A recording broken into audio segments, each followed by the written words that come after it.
Marion police says an 18-year-old asked his neighbor to call the police this morning because he wanted to talk to officers. But when officers arrived, the man didn't say why he wanted to speak with them, and instead pulled out a machete and began to approach them. You're going to see this Amana fire truck coming by me right here on the road, going out there to help. I've been told that big pile of stuff on fire down there, it's a pile of silage. The police chief says Jones was in a fight that involved 40 other people when someone handed him a gun and he started shooting. It's so cramped in here that only a few inches separate these two vehicles. 18 inches. See that little building over there? That's called a trap house. And when shooters are ready to take aim, they yell, "Pull!" And the machine inside releases a clay target like this. The tax increase will be about $150 a year. Just hearing that for the first time, that kind of sounds a bit rough, does it? Well, yeah. If those students are opting out from the district from the very start, the district loses more than $100,000 over the educational life of those students. Wow. We've lost everything in this house. Sarah Marie Grendler has lived in this Southwest Cedar Rapids home with her husband and their 3 kids for 4 years. But it wasn't until this May that Grendler spotted what she believed to be black mold growing in her basement and alerted her landlord. But Grendler says he didn't fix it. He came and ripped out the shower and just left it all there. Then in July, Grendler says breathing problems put her in the hospital and the ICU. I got there, my oxygen was at 77, and I had to be put on a ventilator to help me breathe. Her doctor confirmed her suspicions. He ran an allergy test, and I had high levels of black mold in my system. A hospital social worker urged them to report the issues to the city. An inspector found water damage throughout the home, cracks in the foundation, and exposed electrical wiring. The city placarded the home, meaning no one can live here until repairs are made. That left Grendler and her family homeless. We fought so hard to get where we are now, just to have nothing. I spoke to the landlord, Robert Try, over the phone about the house. He questioned whether the mold that made Grendler sick came from the house. He also said he tried to make repairs, but that the family wouldn't let him in. However, state law lets a landlord enter a property to make repairs with 24-hour notice. Despite the placard barring people from living here, Try left a note for Grendler on the door, asking for this month's rent. Is he stupid? That is really what I thought. Is he stupid? How are you going to ask me for money when the house is condemned by the city? For now, HACAP is helping Grendler's family stay at a hotel while they desperately search for a new safe place to call home. In Cedar Rapids, Lacey Reeves, KCRG TV9 News. You may not know it, but in these quiet plains near Letts lies a sanctuary for parrots. For almost 30 years, the Iowa Parrot Rescue has cared for birds in need of a home. But today, the cost of caring for the 60 birds here is the most expensive it's ever been. We use fresh fruits and vegetables for part of our diet. 5 years ago, we were spending $25 a week on that. It's $125 a week now.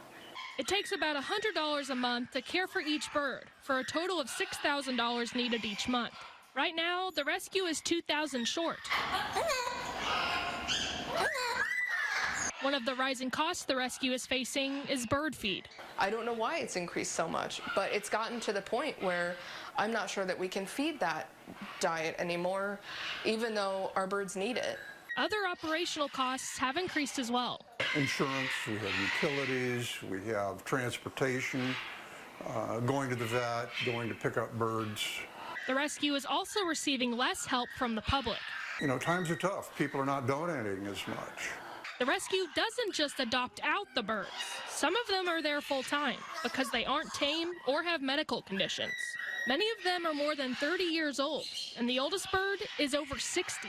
What's happening is that a lot of people who have adopted birds are aging out.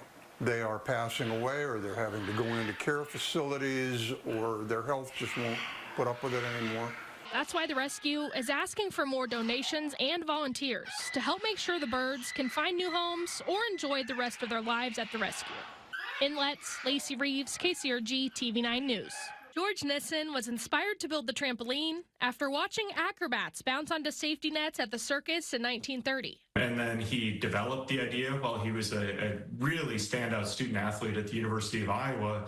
I believe he's a 3-time national champion in tumbling, and he was also notable diver in the pool after the swimming coach asked him to join that team. That led led Nissen to open the Griswold Nissen Trampoline and Tumbling Company in Cedar Rapids in 1941.